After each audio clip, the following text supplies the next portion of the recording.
Tudo bem, pessoal? Bem-vindos a mais um Time to Talk by LM, o seu canal do empreendedorismo. Hoje a gente está com um convidado super especial, o Dr. Felipe Moreira, advogado, criminalista, né? Então ele tem especialidade na área criminal e também ele foi aluno ouvinte no mestrado empresarial. Então ele atua nessa parte da advocacia criminal, mas mais especificamente na parte penal e empresarial. Então, para mim, foi um pouco assim de novidade as coisas que a gente conversou aqui nos bastidores. Então, achei bem interessante trazer esse assunto para desmistificar um pouquinho essa parte da área criminal, que às vezes, né, o advogado da parte crime, ele ainda nos dias de hoje não é bem assim aceito ou entendido sobre o que ele realmente faz, né? Então acho que é um assunto muito amplo essa parte criminal e nada melhor de trazer o Dr. Felipe para esclarecer para a gente. Então bem-vindo ao nosso canal. Muito obrigado, agradeço imensamente pela oportunidade aí, pelo convite. É sempre bom a gente poder falar com amigos, né? Rever amigos. Sim. Né? Nessa situação que a gente vem vivenciando aí bastante sensível, né? A gente dá cada vez mais valor para, enfim, para essas relações que a gente vai galgando, né? Não tem dúvida. Conforme o tempo, conhecendo amigos, oportunidades de atuação, é sempre muito, muito importante. Coisa muito bom. boa. Bom estar aqui. Que bom. Bom revê-la. Obrigada. Para o pessoal, né, que assiste o nosso canal, que não viu ainda, a gente tem uma live que a gente fez no Insta, né? Isso. Bem na parte da pandemia que a gente não conseguia sair nem de casa, né? Exatamente. Então a gente fez uma live bem interessante. E hoje tem essa surpresa de a gente conseguir, né, realmente fazer essa entrevista presencial, mas com todos os cuidados, né? Muito álcool gel. Então vamos começar o nosso bate-papo. Eu queria que tu contasse para nós se foi sempre essa vontade, né, na área jurídica, né, ou se antes tu tinha outras perspectivas, né? Enfim, eu fui, digamos, me descobrindo aos poucos, né, com relação à atuação na advocacia. Com a área jurídica eu já tinha muito certo isso. Eu escolhi muito cedo, né, qual faculdade eu ia fazer. Fiz o vestibular para Unicinos, nem fiz em outras instituições, eu fiz somente esse. Fui aprovado, fiz a faculdade e ao longo da faculdade eu fui então fazendo estágios, né? Eu me identifiquei muito já de início com a área criminal. Já de início, assim, eu também, né, a gente fez até importante fazer esse link, a advocacia criminal, ela ainda, infelizmente, é muito julgada, né? Às vezes um pouco mal compreendida, digamos assim. E há muitos anos atrás eu também tinha uma visão meio equivocada, né, de como funcionava, de como era. E quando eu conheci o direito penal, eu me apaixonei, foi amor à primeira vista, né? Eu lembro que foi o professor Pedro da Silva Krebs, na Unicinos. Fiz a cadeira de Direito Penal 1 com ele, e eu lembro que era na sexta-feira. E naquele semestre eu estava fazendo 3 cadeiras, que era uma de Direito Civil, de Introdução ao Estudo do Direito e Direito Penal. Então eu comecei pelo direito privado, vi umas questões filosóficas mais introdutórias, né? E a última aula naquela semana então foi a de Direito Penal, e eu na hora vi, não, é isso aqui que eu quero fazer. E dentro daquela matéria, descobrindo várias formas de atuar, né, eu fui estagiar no fórum, então logo em seguida, ao fim desse semestre, eu já iniciei um estágio no fórum. Era uma vara única, então vários assuntos passavam por ali, tributário, civil, penal. E também várias formas de atuação. Conheci algumas pessoas da Polícia Civil, do MP, do próprio Judiciário, alguns advogados, defensores públicos, né? Até uma instituição que infelizmente eu acabei não fazendo estágio, né? Não tive essa oportunidade. Certamente seria algo bem enriquecedor se eu tivesse tido essa oportunidade. Saí dali, fui para o MP, eu fiquei um bom tempo no MP estadual e estive também no MPF.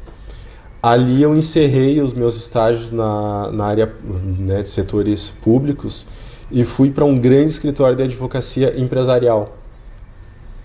Então eu passei a ter uma outra visão do direito ali, né? Eu vinha já muito forte, com uma experiência forte já na área criminal, e ali eu tive contato então com outras matérias, principalmente direito tributário, e principalmente com a atuação como um gestor de questões jurídicas, não só um advogado vinculado a ações, mas sim alguém que estivesse apto a resolver, né, questões diversas relacionadas ao direito, e nesse ambiente dinâmico que o direito empresarial cria, né? Então ali acho que teve essa efervescência de matérias do empresarial, do penal, tributário, ambiental, comecei a ver tudo muito junto, né? Eu levei um tempo para conseguir compreender bem essa atuação, e com a experiência e com muito estudo, eu comecei a direcionar um pouco mais a minha atuação. Eu saí dali, abri meu próprio escritório, foi no interior, né? Eu abri na cidade de Butiá, que fica a quase 100 quilômetros daqui. E ali eu comecei, então, assim, a me dedicar tão somente à advocacia nessa área, eventualmente surgindo algum outro assunto relacionado a alguma questão civil, de família, algo assim. Eu lembro que eu tive muitos processos assim de direito de família. Em 2017 eu fui nomeado em várias ações como defensor dativo, né? Algumas pessoas que não tinham condição de contratar advogado e não podiam ser atendidas pela Defensoria Pública, por uma questão de colidência, e passei a atendê-los, né? Acho que me deu, de uma certa forma, uma visão mais humanizada, né? mais interessante desse fenômeno social, e até mesmo a gente pode arriscar dizer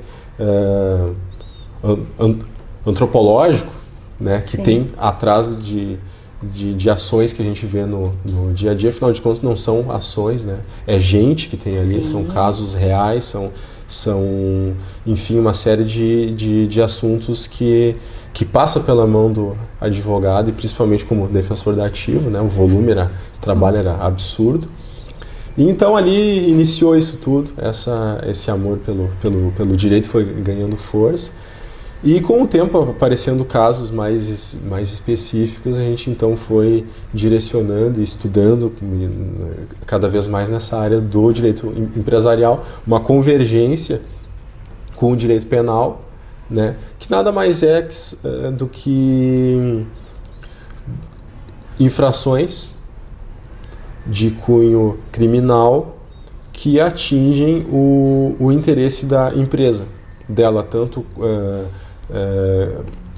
como vítima de algumas infrações penais, né, como também infrações penais cometidas dentro dela e em favor dela, em favor de interesses dela, né? Então, a partir daí a gente começa a falar de um direito penal um pouco diferente do direito penal clássico, como se diz, né, de crimes com violência, crimes de rua, como alguns falam. E a gente poderia linkar essa tua fala com o compliance penal e tributário? Com certeza. Com certeza. A gente tem uma fase em que é possível analisar a atuação da empresa, atraindo para os seus gestores a responsabilidade criminal por alguma atitude cometida ali, né, dentro da empresa e em favor dela, como também ações de alguns agentes contra a empresa, né? Então, gerando a partir daí um desdobramento inevitável, que é a ação, né? A ação. Essa conduta tida como crime, independente dela ser um direito penal tido como comum ou empresarial, ele vai atrair responsabilidade, vai gerar algum expediente policial ou no MP, ou no MPF e, consequentemente, uma ação, né? Como que se pode mitigar esse risco? Uma ação, ela gera um risco, que é um risco não só de valor, né? Não vai ser só uma multa. A gente pode até ter alguma outra reprimenda mais importante, né, do que são multas altas, né, mas até mesmo penas que atingem a restrição da liberdade individual, mas também questões como algo que atinja a imagem daquela empresa perante consumidores, concorrência, o próprio Estado, fornecedores, né, clientes e pessoas interessadas de uma forma geral. A gente teve um caso, eu não vou citar nomes, e nem é necessário, porque o caso teve tanta repercussão, de um segurança de uma rede grande de supermercados que tinha cometido um crime ambiental. Eu não lembro se ele maltratou ou se ele matou um cachorro nas dependências dessa loja. Eu lembro disso. Aquilo causou um alvoroço imenso. E como não poderia ser diferente, que realmente foi um fato desnecessário, não estou aqui para julgar ninguém, mas era um fato que poderia ter tido um desdobramento diferente do que aquele que teve ali. Enfim, um crime ambiental cometido dentro da empresa. E isso teve uma série de desdobramentos negativos, né? Isso impacta nível de venda, valor de ação, e a gente pode imaginar uma série de consequências. E o risco da imagem, né? Risco da imagem, então uma série de consequências colaterais que não estão necessariamente relacionadas só à questão da ação, né? Porque se for ver o crime em si, ele atraiu para aquela pessoa um processo que vai correr num GECRIM, um crime ambiental, né? Uma coisa que daqui a pouco ele faz um acordo com o MP ali e ele rapidamente extingue. Mas a consequência colateral que teve, principalmente para a empresa, foi muito mais grave do que a que teve para ele. Sim. Então, a gente imagina que é possível, né? Ninguém está livre de que isso aconteça, sabendo que há um risco, né? Que alguma conduta ilícita seja realizada. É possível, então, tomar algumas iniciativas, né, de maneira a mitigar esses riscos, né? Eliminar eles, eu acho que eu não seria tão otimista. Sim. Eu acho que zerar esses riscos, eu acredito que não é possível. Talvez alguém possa defender que sim, e tenha bons argumentos. Eu não acredito, eu sou um pouco cético, mas com certeza reduzir riscos e principalmente comprovar que está atuando para a redução desses riscos. Isso é muito importante. Hoje no mercado financeiro, por exemplo, é inconcebível alguma empresa que atue no ramo financeiro e que não tenha uma sistemática voltada para o gerenciamento de riscos, como lavagem, corrupção, né, ilícitos ambientais, se for o caso, né, dela ou de pessoas relacionadas a ela. A empresa A vai contratar com a empresa B, a empresa A, sabe que ela está de acordo, né, ela está em compliance. Será que a empresa B também está? Ela quer saber para contratar. Ah, sim. Porque isso também é importante. Claro. Né? E ela tem interesse de que aquilo corra da forma mais lícita possível, justamente para evitar esses danos diretos e os colaterais que um ilícito criminal possa atrair. Da mesma forma, evitar que ela também seja vítima de algum ilícito criminal, né? Alguns agentes, muitas vezes, dependendo da posição de poder, digamos assim, da influência, das informações que ele tem dentro de uma organização, dá para ele uma capacidade de atrair um dano muito significativo para uma empresa, né? Eu até agora recordo de um caso, para dar um exemplo, de uma empresa, de uma multinacional do ramo alimentício, que verificou uma fraude contra ela, né? E ao final da investigação interna, ela verificou que era um próprio funcionário com um grande cargo que estava, né, atuando nesse expediente fraudulento. Então tem uma série de assuntos que acabam sendo correlacionados. Né? A gente parte de um direito penal clássico, passa pelo direito empresarial, a gente é possível falar de direito ambiental, enfim, são uma série de matérias que na realidade elas convivem dentro de um ecossistema, né, em conjunto, e que explicam esse fenômeno, né, que acontece dentro de uma empresa, explicam o que pode acontecer e nos dão uma diretriz de como a gente pode lidar com esses fatores, né? É um trabalho multidisciplinar e eu acho que o compliance ele é um compilado, né, disso tudo. Certamente uma pessoa sozinha ela não iria atuar, né, com todos esses fatores e em toda essa amplitude que uma empresa significa. Mas como um trabalho multidisciplinar e uma equipe também multidisciplinar, é plenamente possível a gente imaginar a implementação de um sistema eficaz que visa evitar que ilícitos criminais sejam realizados na sede de uma empresa. Aí eu queria ver contigo também, que agora tu estava falando essa parte do funcionário, aí fiquei um pouco curiosa. Porque olha só, a gente vê notícias, daí a gente estuda mais a fundo e vê realmente que essa parte de crimes que acontecem dentro da empresa, referente de roubos, né, do caixa, diz que a grande problemática são os próprios funcionários da empresa, né? Também a gente teve agora, acho que foi no carnaval, né, no carnaval passado, que teve um grande problema de uma cerveja bem famosa, né, de um estado, que foi justamente porque aquele funcionário ia ser demitido e ele acabou colocando uma substância, né, na cerveja e acabou até levando a óbito, né, várias pessoas. Foi um horror isso. Então isso é um crime também de funcionários.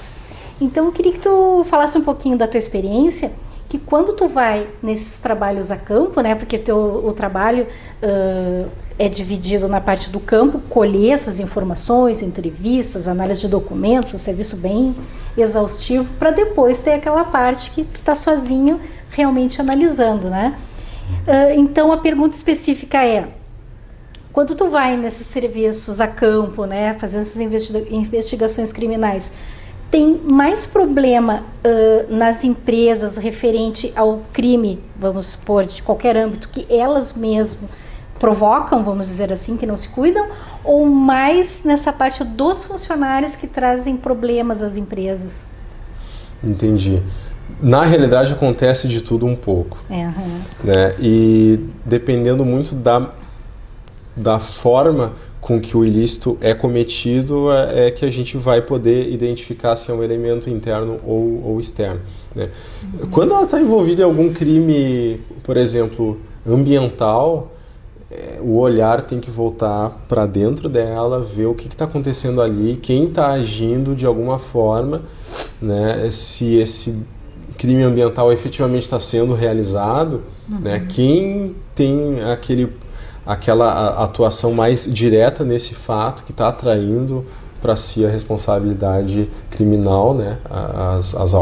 O olhar das autoridades ambientais. Em questões envolvendo valores, muitas vezes também é importante assim também fazer um olhar voltado não para elementos externos, mas olhar o que está acontecendo dentro dela, né? Quem tem o domínio, né, do fato naquela situação, porque realmente em organizações volumosas, com muitos funcionários, muitos sócios, às vezes com o passar dos anos é possível que a empresa ela já não tenha um pleno conhecimento e um pleno domínio de quem que está atuando ali, né, de quais são os interesses, do que essa pessoa está fazendo fora do âmbito da empresa. Então o que a gente vê às vezes são situações assim, como tu deu esse exemplo, o funcionário estava em vistas de ir para a rua e faz algo, né?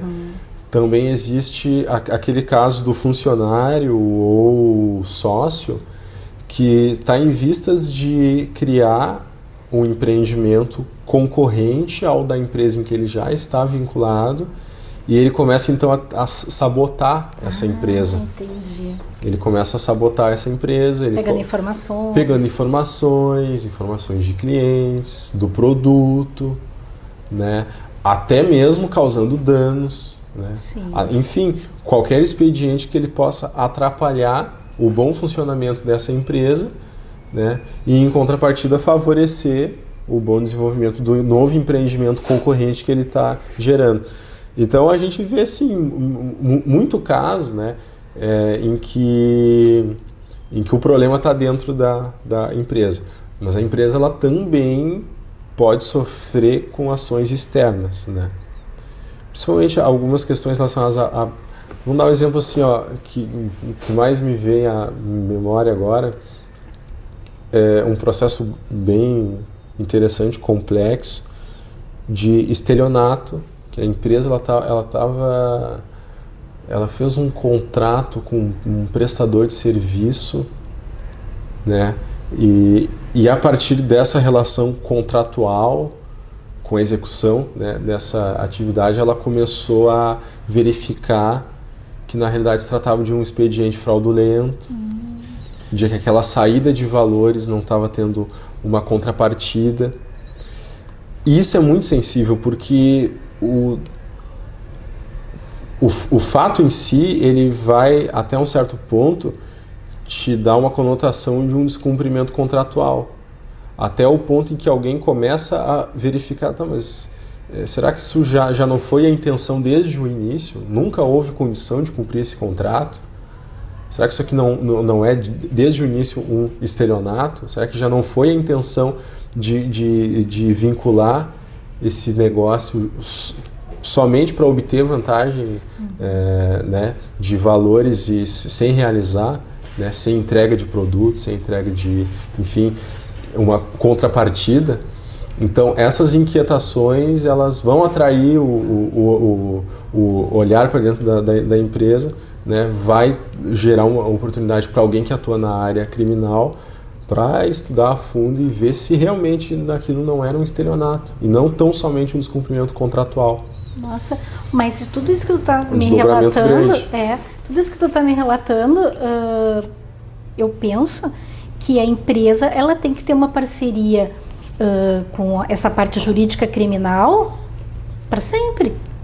Tem que ter uma parceria, porque às vezes a gente escuta muito, né? A empresa tem que ter uma parceria trabalhista, por óbvio. Sim. Não, mas tem que também ter uma parceria na parte civil, né? Mas eu penso, de tudo isso que tu está nos colocando, que a parte mais sensível é a criminal. Talvez uma das mais sensíveis. Né? Sim. Porque se tu tem uma grande incorporação, poxa, tu tem problema ali de gestão de pessoas, né? Então pode gerar até crimes, né, passionais referentes aos funcionários. Sim. Pode gerar. Uma demissão que pode acontecer, a gente falou, né? Botar uma substância, quebrar uma máquina, enfim, roubar dados da empresa, né? Roubo mesmo na parte monetário mesmo. Sim. Então é bem complicado. E fora a parte tributária, né? Nossa, a parte tributária, eu acho que o carro-chefe do direito penal empresarial são os crimes, né, tributários. Mas é bem interessante essa tua colocação. Até eu ouvi tu comentar isso e eu me lembrei de uma série que eu gosto muito, que é o Billions, que tem Billions, na Netflix. Não sei se tu já assistiu vi, Billions. O Rob Axelrod, que é o dono daquela empresa que é uma exchange, né? A série passa nos Estados Unidos, e ele tem aquela atuação dele já bem forte, né? No ramo de ações, até que ele sofre o primeiro processo criminal dele, e ali ele contrata um advogado criminalista. Ele já tem todo um aparato, e ali naquele momento ele contrata um advogado criminalista que passa a acompanhar ele ao longo de toda essa atuação. E a série mostra depois várias cenas em que esse advogado faz parte de reuniões. Então é justamente essa visão que eu acho que é importante se ter, que, assim como é relevante um aconselhamento na área trabalhista, contábil, tributária, Sim. ambiental, na parte criminal também é importante. Eu acho que o gestor ele tem que saber bem, ele tem que compreender bem essa atmosfera em que ele está inserido. Ele tem que ao menos conhecer os riscos a que ele está exposto e saber como lidar com esses riscos. Acho até que na parte, inclusive, da postura desse gestor, né?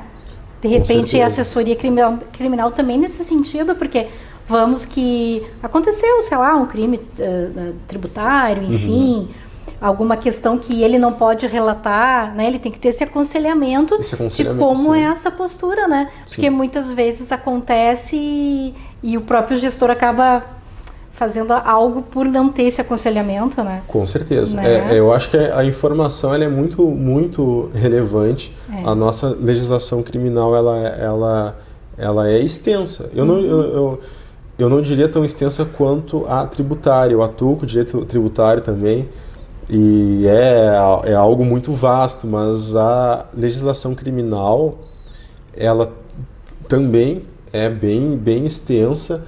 Ela é um pouco complexa. A legislação em si é clara, mas a sistemática do direito penal como um todo, para alguém que não é da área, às vezes pode não ser muito claro. Sim. Né?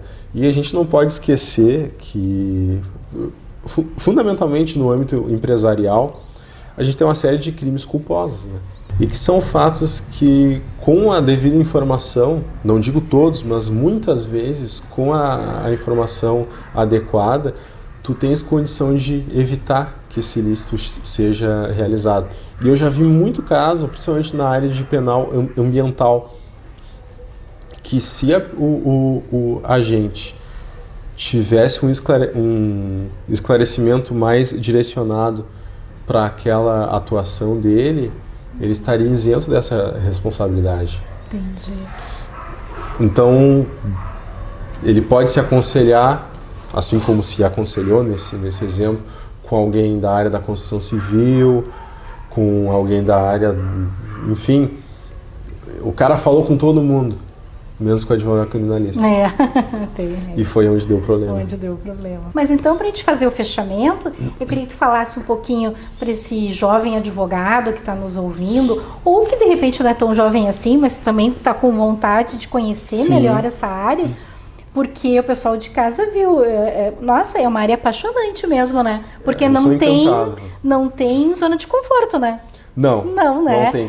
Cada cliente é um cliente, é uma história, né? Sim. É uma luta e, assim, é uma realização, né? Porque tu entra na vida daquela pessoa, né? Daquela pessoa, eu quero dizer, aquele organismo, né?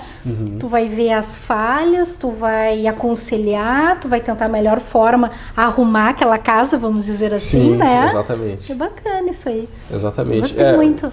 É muito, acho que, como tu bem falou, é um encanto assim que a gente tem, sabe? Acho que quem atua vê com bons olhos isso. Eu recomendaria assim muito estudo de não só a tua área, né? Tu vai trabalhar com o direito penal, estuda bem o direito penal, o processo penal, mas olha ao teu redor, sabe? Estuda contabilidade. Eu mesmo já fiz 2 cursos na área. Estuda comportamento pessoal, enfim, estuda tudo, porque tu vai ter que passar em algum momento por algum elemento que vai sair da tua área mãe, digamos assim, e fundamentalmente assim, o teu cliente ele tá ali para ser ouvido, né? Tu vai atender ele, tu vai defender os interesses dele, seja ele acusado ou vítima. Eu atendo muita vítima. Essas empresas, muitas vezes, que contratam de um criminalista, elas são vítimas de algum ilícito, né? Então elas não contam só com o MP e a polícia, ela conta com alguém da área também para auxiliar ela. Mas, fundamentalmente, assim, a minha dica é não julgar aquela pessoa que tu está, né, ouvindo, né? Eu já tenho juiz para isso. Tu tá ali para ser só a voz dele. Então, a gente tem que passar por cima de qualquer sentimento alheio, acho, a essa situação. É buscar entender a pessoa, entender o fato, estudar bem o fato, direito penal, cada fato é um fato. Então tu tem que ser mestre naquele fato. Tentar não se envolver com a demanda, com o serviço, mas não emocionalmente? Não, eu ao menos busco não me envolver emocionalmente, assim, eu procuro ser eu acho que eu sou, para quase tudo na minha vida, assim, um pouco mais frio, mais observador, digamos assim, né? Sim.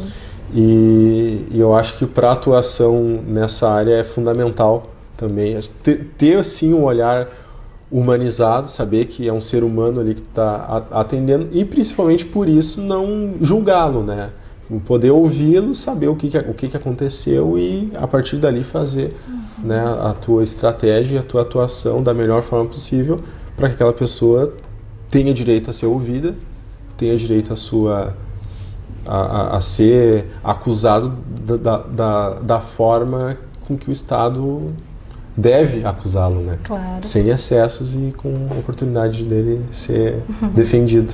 Então tá, doutor Felipe, eu quero agradecer mais uma vez o teu tempo e queria que tu deixasse teu contato de e-mail, se o pessoal tiver algumas dúvidas, né? Até querer fazer alguma parceria contigo. Claro, até às vezes eu dou alguma aula aí a convite, né, de alguns amigos que são vinculados a algumas instituições e eu sempre estou, né, disponível, digamos assim, para a gente trocar ideia, poder falar sobre algum outro tema ou até mesmo fazer algo em conjunto.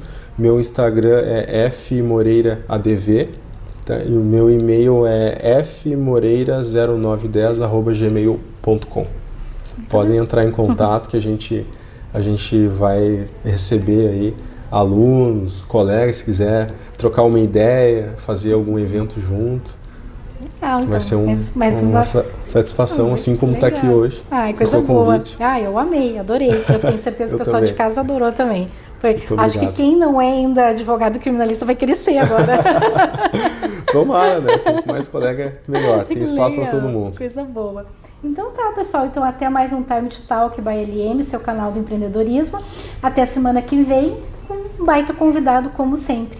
Não se esqueçam, sigam o nosso canal, dão uma curtida, né? É o que a gente espera, tá bom? Até a próxima.